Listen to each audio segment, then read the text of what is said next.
kebutuhan dari sisi anggaran, kebutuhan untuk membangun Indonesia Islamic Science Park ini tersampaikan melalui forum paripurna dengan teman-teman DPRD yang kala itu memang secara teknis juga disampaikan kendala-kendalanya.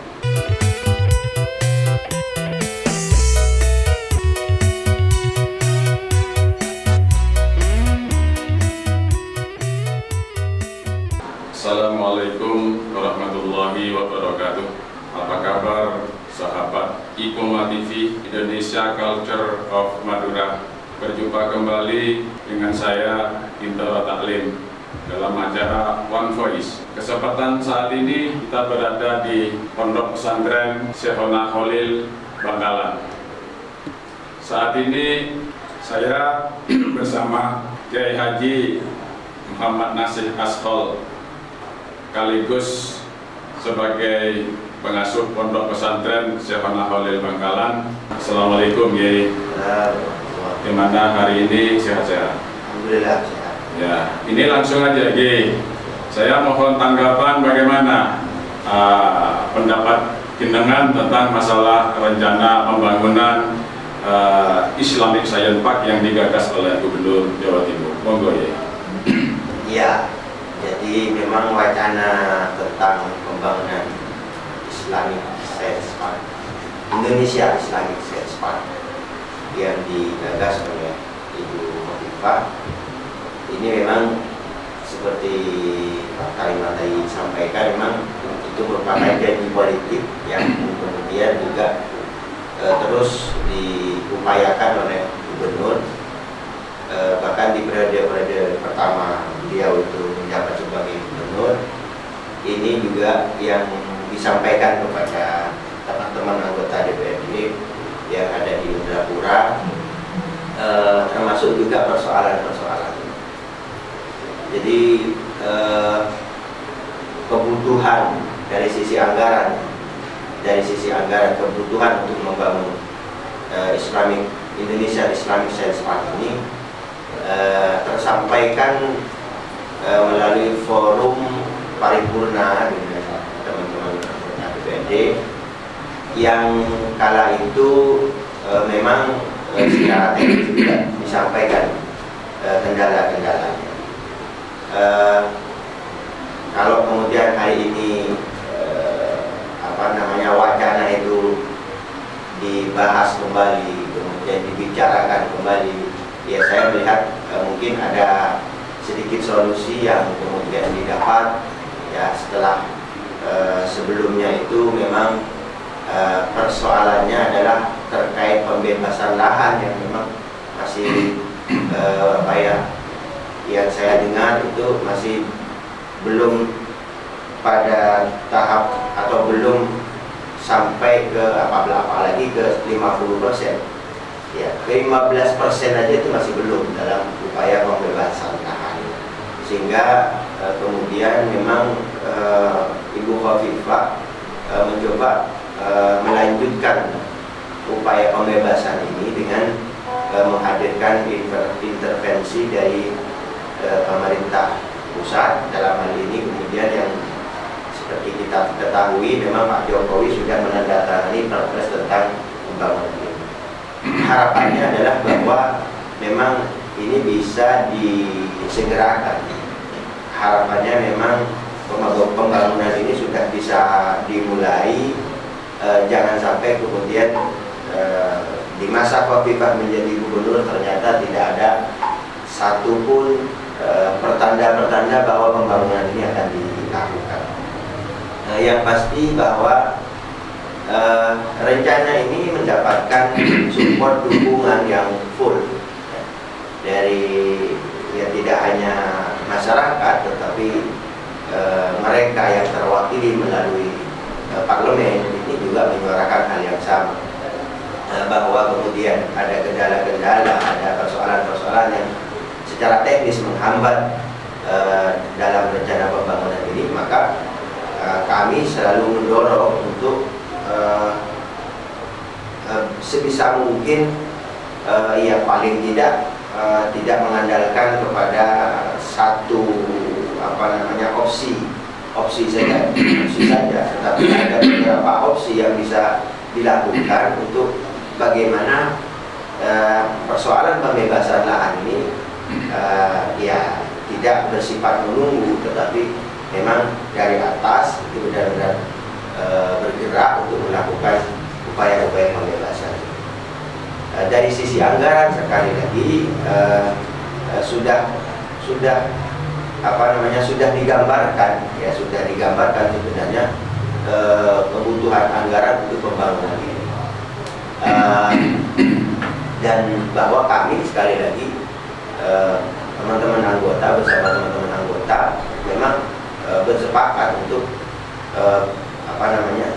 ya ketika berbicara anggaran, maka berapapun anggaran sepanjang memang ini peruntukannya adalah bagaimana membangun Madura, sepanjang memang peruntukannya adalah bagaimana Madura yang kemudian hari ini terus dikesankan seolah-olah tidak ada perhatian baik dari pemerintah provinsi, pemerintah pusat, ya, sehingga kita tahu bahwa 4 kabupaten ini masing-masing ini kan mempunyai keterbatasan dalam upaya membangun daerah, sehingga intervensi dari atas ini memang sangat diperlukan, sangat diperlukan.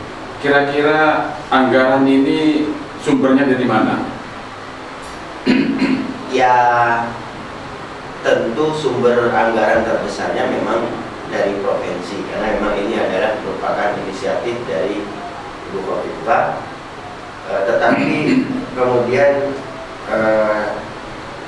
karena ini juga sudah ada perpresnya ya, tentang pembangunan ini, maka keniscayaan tentu ketika pemerintah provinsi yang melalui Pak Presiden menerbitkan perpres, ya, dan ya perpres ini kan mengatur tentang pembangunan yang ada di wilayah Madura, termasuk diantaranya di dalamnya adalah Indonesia Islamic Science Park. Jadi perpres yang dimaksud adalah bahwa Bangkalan ini kan menjadi bagian di dalam mengoptimalkan pembangunan gerbang Kertasuci. Ya. Dan ya di situ kemudian kita lihat rencana-rencana pembangunan seperti halnya pelabuhan Pandan, ya. Ada lagi proyek-proyek pusat yang kemudian dilakukan di Madura, termasuk ya yang menjadi bagian dari ini adalah Indonesia Islamic Science Park. Sehingga memang anggaran, ketika berbicara anggaran, memang kalau saya dan teman-teman melihatnya memang provinsi ini menjadi yang paling diharapkan ya, dalam upaya merealisasikan mewujudkan Islam Indonesia Islamic Park. Bahwa kemudian ada tambahan anggaran dari pemerintah pusat, saya kira itu keniscayaan. Termasuk juga adalah bagaimana melibatkan upaya-upaya untuk melibatkan bergeraknya investasi yang ada di Madura.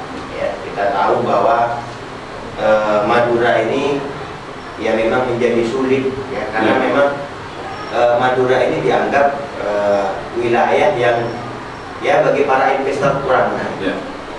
Jadi bagi para investor kurang menarik, sehingga ya ini juga menjadi salah satu sebab kenapa Madura ini pembangunannya ya seperti itu, tidak maksimal.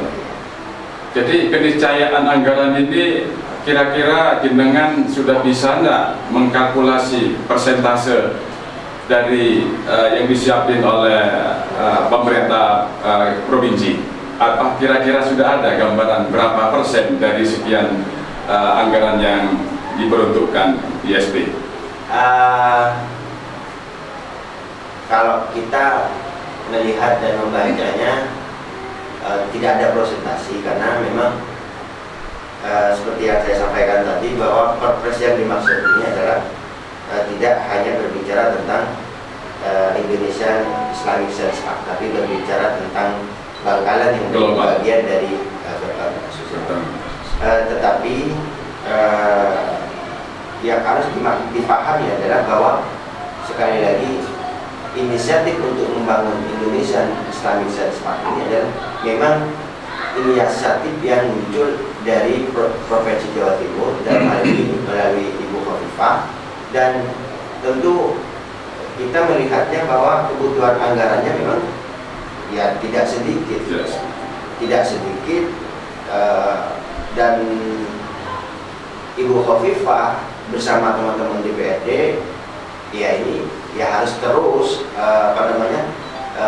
terus melakukan upaya-upaya agar kebutuhan anggaran ini bisa terrealisasi melalui upaya-upaya yang optimal oleh pemerintah provinsi, terutama dari sisi bagaimana pemerintah provinsi Jawa Timur bisa meningkatkan pendapatan asli daerah. Karena ketika bicara sumber anggaran, maka provinsi Jawa Timur ini kan PAD-nya kan cukup besar.